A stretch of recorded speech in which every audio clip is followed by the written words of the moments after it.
ప్రజలారా, మా YouTube channel, నా పేరు రాజు. ఫోన్ ట్యాపింగ్ కేసు రోజు రోజుకు దీని విచారణ జోరుగా అందుకుంటుంది. ఎందుకంటే హరీష్ రావు గారు, కేటీఆర్ గారు తర్వాత సంతోష్ రావుకు సిట్ నోటీసులు జారీ చేశారు. ఈ ఫోన్ ట్యాపింగ్ కేసులు విచారణకు రావాలని అనేది కూడా నోటీసులు పంపించారు.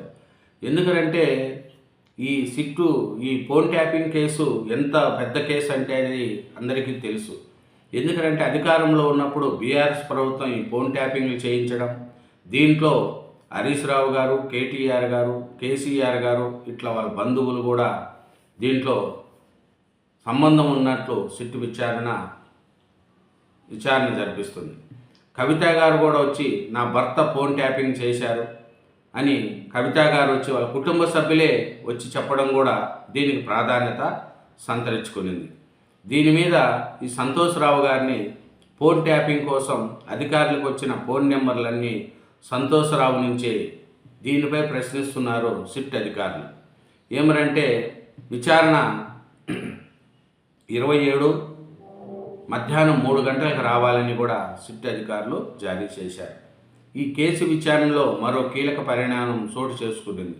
గత కొద్ది రోజులుగా వరుసగా బీఆర్ఎస్ కీలక నేతలు విచారిస్తున్న సిట్ బృందం తాజాగా పార్టీ మాజీ ఎంపీ జోగినపల్లి సంతోష్ రావుకు సిట్ నోటీసులు జారీ చేశారు. ఆయన మంగళవారం మధ్యాహ్నం 3 గంటలకు జూబ్లీహిల్స్లోని ఏసీపీ కార్యాలయంలో సిట్ విచారణకు హాజరు కావాలని కూడా నోటీసులు జారీ చేశారు. ఇంకా చూసుకుంటే సంతోష్ రావు గారికి ఏం సంబంధం ఏమనేది కూడా మనం చూసుకుంటే బీఆర్ఎస్ ప్రభుత్వంలో అధికారంలో ఉన్నప్పుడు వీళ్ళంతా చేశారు, ఏం చేశారు అనేది కూడా తెలుస్తుంది. అలాగే కేసీఆర్ కూడా నెక్స్ట్ విచారణ కేసీఆరే. ఈ ఫోన్ ట్యాపింగ్ కేసులో నెక్స్ట్ కేసీఆర్ వంతు కూడా ఉంది. కేసీఆర్ను కూడా సిట్ నోటీసు ఈ ఫోన్ ట్యాపింగ్ కేసులో సిట్ అధికారులు విచారిస్తారనేది కూడా మనకు తెలుస్తుంది. కాబట్టి ఈ సంతోష్ రావు గారు ఏం చెప్తున్నారు, ఏమి అంటే చూసుకుంటే ఈ ఫోన్ ట్యాపింగ్ కేసులో ఉన్న నిన్నటిదాకా విచారించిన వారందరినీ ఉదయమే హాజరు కావాల్సిన సూచించిన సిట్ అధికారులు సంతోష్ రావు విషయంలో మాత్రం భిన్నమైన సమయాన్ని ఎంచుకోవడం ఆసక్తికరంగా మారింది. బీఆర్ఎస్ మాజీ మంత్రులు హరీష్ రావు కానీ, కేటీఆర్ గారు కానీ, ఇతర పార్టీ నాయకులు, మాజీ అధికారులు సాక్ష్యాలను కూడా నిన్నటి తేదీలో ఉదయం 11 గంటలకు విచారణ హాజరు కావాలని సిట్ సూచించింది. కానీ సంతోష్ రావును మాత్రం మధ్యాహ్నం 3 గంటలకు విచారణకు రావాలని పేర్కొనింది. అయితే 4 రోజుల క్రితం కేటీఆర్ విచారించిన సమయంలో ఈ కేసులో ప్రధాన నిందితుడిగా ఆరోపణలు ఎదుర్కొంటున్న రాధాకిషన్రావును అదే సమయంలో సిట్ కార్యాలయానికి పిలిచి విచారించారు. దీంతో సంతోష్ రావును విచారించే సమయంలో కూడా అదే పద్ధతిలో అవలంబించే అవకాశాలు కూడా కనిపిస్తున్నాయి. ఇంకా మన సంతోష్ కుమార్కి చూస్తే సెక్షన్ 160 సిఆర్సిపి కింద నోటీసులు జారీ చేసింది. ఈ పంజగుట్ట పోలీస్ స్టేషన్లో నమోదైన క్రైమ్ నెంబర్. ఇది చూసుకుంటా పోతే ఈ ఫోన్ ట్యాపింగ్ కేసులో ఒక్కొక్కరే బీఆర్ఎస్ వాళ్ళు హాజరు కావడం, నెక్స్ట్ కేసీఆర్ను కూడా పిలుస్తారనేది కూడా మనకు తెలుస్తుంది. ఎందుకంటే ఈ ఫోన్ ట్యాపింగ్ కేసులో అరెస్టు చేసిన పోలీసు అధికారులు విచారించిన సమయంలో సిట్ కీలక సమాచారం సేకరించింది. వారు ఫోన్లు, ల్యాప్టాప్లను విశ్లేషించిన సమయంలోనూ కీలక ఆధారాలు సేకరించింది. నిందితులు తమ ఫోన్లను ఫార్మాట్ చేయించి మొత్తం సమాచారాన్ని తుడిచిపెట్టిన తిరిగి రాబట్టారు. కాగా వారిని విచారించిన సమయంలో ఏ నెంబర్ను ట్యాప్ చేయాలనే ఆదేశాలు అప్పటి ఎంపీ సంతోష్ రావు నుంచే అందేవని గుర్తించినట్లు తెలిసింది. సంతోష్ రావు గారు నెంబర్లు పంపిస్తే ఆ నెంబర్లను ట్యాప్ చేసేవాళ్ళమని అప్పటి ప్రభాకర్ రావుతో పాటు టాస్క్ ఫోర్స్ డీసీపీగా పనిచేసిన రాధాకృష్ణరావు, ప్రణీత్ రావు మరికొందరు సంతోష్ రావు నుంచి ఆదేశాలు అందినట్లు కూడా సమాచారం. చూడండి, అప్పుడు ప్రణీత్ రావు గారు కానీ, రాధాకృష్ణరావు గారు కానీ, ప్రభాకర్ రావు గారు కానీ వీళ్ళందరూ కూడా సంతోష్ గారు ఎవరి నెంబర్ వాళ్ళు ట్యాప్ చేయమంటే ఆ నెంబర్ని ట్యాప్ చేసినట్లు కూడా మనకు సిట్ గుర్తించినట్లు కూడా తెలుస్తుంది.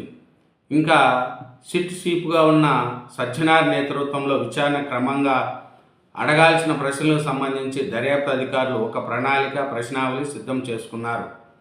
కాగా ఫోన్ ట్యాపింగ్ కేసులో సంతోష్ రావును కూడా సిట్ విచారణకు పిలిచే అవకాశం ఉందని మనకు ముందే తెలిసినట్లు కూడా తెలిసింది.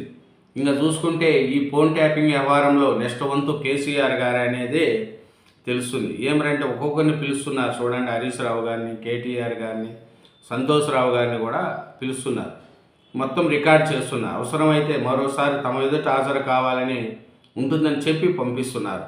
ఇప్పటి వరకు హరీష్ రావు, కేటీఆర్, ఇప్పుడు సంతోష్ రావు.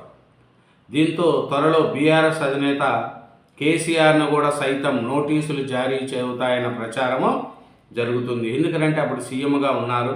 ఫోన్ ట్యాపింగ్ వ్యవహారంలో వీళ్ళకందరికీ తెలుస్తుంది అనేది కూడా తెలుస్తుంది. ఇప్పటి వరకు విచారించిన సమయంలో తాము బిగ్ బాస్ ఆదేశాల మేరకే పనిచేస్తామని వారు చెప్పుకొచ్చారు. దీంతో బిగ్ బాస్ ఎవరనేది సిట్ ఇప్పటికే రాబట్టినట్లు, త్వరలోనే ఆయన నోటీసులు జారీ చేసి ప్రశ్నించినట్లు కూడా తెలుస్తుంది.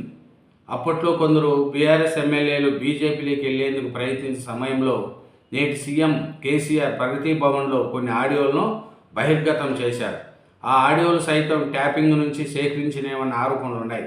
మొత్తంగా అన్ని ఆధారాల మేరకు ఆయన నోటీసులు జారీ ప్రశ్నించే అవకాశం ఉందనేది కూడా తెలుస్తుంది. కేసీఆర్ను కూడా ప్రశ్నించే వ్యవహారాలు కూడా మనకు తెలుస్తుంది.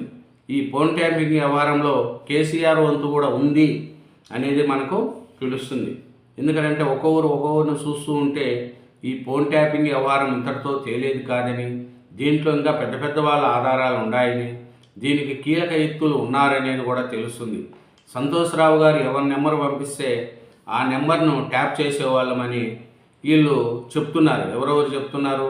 సంతోష్ రావు పంపించిన నెంబర్లే ప్రభాకర్ రావుతో పాటు టాస్క్ ఫోర్సు డీసీపీగా పనిచేసిన రాధాకృష్ణరావు, నెక్స్ట్ ప్రణీత్ రావు, ఇలా సంతోష్ రావు గారు పంపించిన నెంబర్లే మేము ట్యాప్ చేసేవాళ్ళమని చెప్తున్నారు.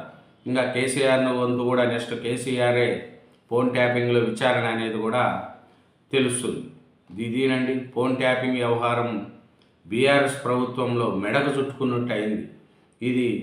ఇది చాలా పెద్ద కేసు. ఫోన్ ట్యాపింగ్ వ్యవహారం అనేది కూడా చాలా, దీనికి ఇది కరెక్ట్గా ప్రూఫ్ అవుతే చాలామందికి కూడా జైలు శిక్ష పడే అవకాశాలు కూడా ఉన్నాయి. Thank you very much. ఛానల్ను సబ్స్క్రైబ్ చేయండి, వీడియోను లైక్ చేయండి. Thank you.